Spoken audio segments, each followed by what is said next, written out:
காஞ்சி மகா சுவாமிகள் அருளிய தெய்வத்தின் குரல் பாகம் 2 பகுதி 149. சம்ஸ்காரம் என்பதன் பொருள். கர்மா என்றால் என்ன? கர்மா என்பது காரியம். ஒரு வேஷ்டியை உண்டாக்குவதற்கு எவ்வளவு காரியங்கள் செய்ய வேண்டியிருக்கின்றன? பஞ்செடுத்து, கொட்டை பிரித்து, நூல் நூற்று, தறியில் நெய்து, சாயம் தோய்த்து என்று இப்படி எத்தனை செய்ய வேண்டியிருக்கிறது? அதேபோல அநேக காரியங்கள் பண்ணி ஒருவனை ஆத்மவித்தாக்க வேண்டும். குணத்தினாலும் சரீரத்தினாலும் சேர்ந்து ஒன்றையொன்று பரிசுத்தி பண்ணிக்கொள்ளும் முறையில் கர்மா செய்ய வேண்டும்.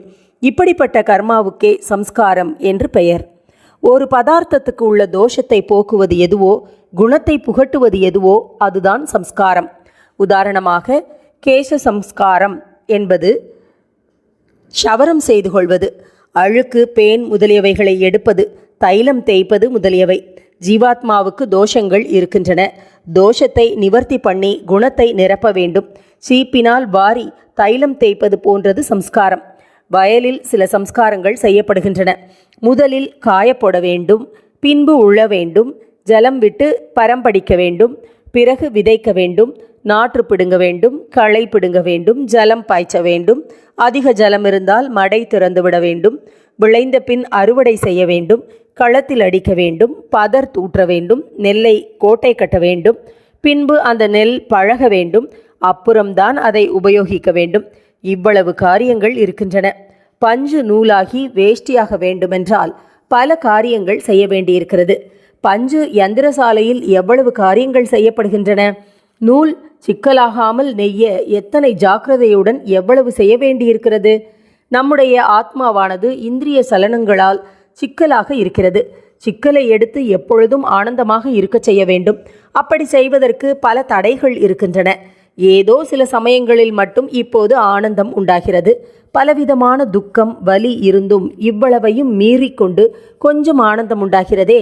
இந்த ஆனந்தம் எப்பொழுதும் இருக்குமாறு பண்ண வேண்டும். அதற்காக ஜீவனை பிரம்மலோகத்தில் கொண்டு போய் சேர்க்க வேண்டும். அந்த ஈஸ்வர சன்னிதானத்தில் சேர்த்துவிட்டால் அப்புறம் துன்பமே இராது. பிரளயத்துக்கு அப்புறம் ஐக்கியம் உண்டாகும். ஆகையால் அங்கே சேர்க்க தயார் பண்ண வேண்டும். இதற்குத்தான் 40 சம்ஸ்காரங்களையும் 8 ஆத்ம குணங்களையும் ரிஷிகள் சொல்லியிருக்கிறார்கள். ஆத்ம குணம், ஆத்மாவை சம்ஸ்காரங்களால் சுத்தி பண்ணி கொள்வது என்றெல்லாம் சொல்கிற போது, ஆத்மா என்பது துவைதிகள் சொல்கிற, அதாவது பரமாத்மாவுக்கு வேறாக இருக்கிறார் போல தெரிகிற ஜீவாத்மாவைத்தான். வாஸ்தவத்தில் இருப்பது ஒரே ஆத்மாதான். ஜீவாத்மா பரமாத்மா என்ற பேதமே இல்லை. இந்த ஆத்மா நித்திய சுத்தமானது. ஆகையால் அதை சம்ஸ்காரத்தால் சுத்தி பண்ணுவது என்பதே தப்பு. அது நிர்குணமான வஸ்து. அதனால் ஆத்ம குணம் என்பதும் தப்பு. ஆனாலும் அந்த நிர்குண வஸ்து மாயையோ கீயையோ எதையோ ஒன்றை வைத்து கொண்டு நம் எல்லார் மாதிரியும் ஆகி நமக்கு அதுவேதான் நாம் என்பது துளி கூட தெரியாமல் தானே நடைமுறையில் பண்ணியிருக்கிறது. இப்படி துவைதமாக பேத லெவலில் இருக்கிற ஜீவனைத்தான் இங்கே ஆத்மா என்று சொல்லியிருக்கிறது. இது அழுக்கு பிடித்ததுதான். அதனால் சம்ஸ்காரம் பண்ணி இதை சுத்தமாக்க வேண்டும். இது துர்குணம் பிடித்தது. அதனால் 8 ஆத்ம குணங்களை அப்பியசித்து இதை நல்ல குணம் உள்ளதாக்க வேண்டும். அப்புறம் சம்ஸ்காரம் முதலான காரியங்களும் போய்விடும். குணங்களும் உயர்ந்த சத்துவ குணமும் அதுவும் கூட போய்விடும். ஜீவாத்ம பரமாத்ம பேதமில்லாத அகண்ட ஏக ஆத்ம அனுபவம் அப்போதுதான் சித்திக்கும். அதை அடைவதற்காகவே இப்போது காரியமும் குணமும் வேண்டும். இப்படி அஷ்ட குணங்கள்.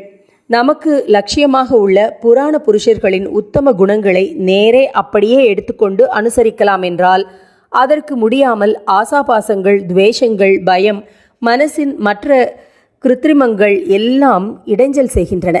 நமக்கு நிறைய கர்மாக்களை கொடுத்து அதோடு இப்படித்தான் உட்கார வேண்டும், இப்படித்தான் நிற்க வேண்டும், இப்படித்தான் சாப்பிட வேண்டும், இப்படித்தான் ட்ரெஸ் பண்ணிக்கொள்ள வேண்டும் என்றெல்லாம் ஒரு கட்டுப்பாட்டுக்கு அடங்கும்படி பண்ணினால்தான் மனஸ் தடித்தனமாக கண்டபடி போகாமல் இருக்கிறது. தடித்தனம், அகங்காரம் குறைய குறையத்தான் ஆசை, துவேஷம், பயம், துக்கம் முதலானவைகளை அடக்கி கொண்டு உத்தம குணங்களிலிருந்து நழுவாமல் இருக்க முடிகிறது. சம்ஸ்காரங்களும் சத்குணங்களும் ஒன்றோடொன்று சேர்ந்து வருகின்றன. ஐடியலாக இருக்கிற புராண புருஷர்களின் குணங்களை கதையாக கேட்டு நாமும் அப்படி இருக்க வேண்டும் என்று ஆசைப்பட்ட குணங்களை நாம் யதார்த்தத்தில் பெறுவதற்கு சம்ஸ்காரங்கள் சகாயம் செய்கின்றன.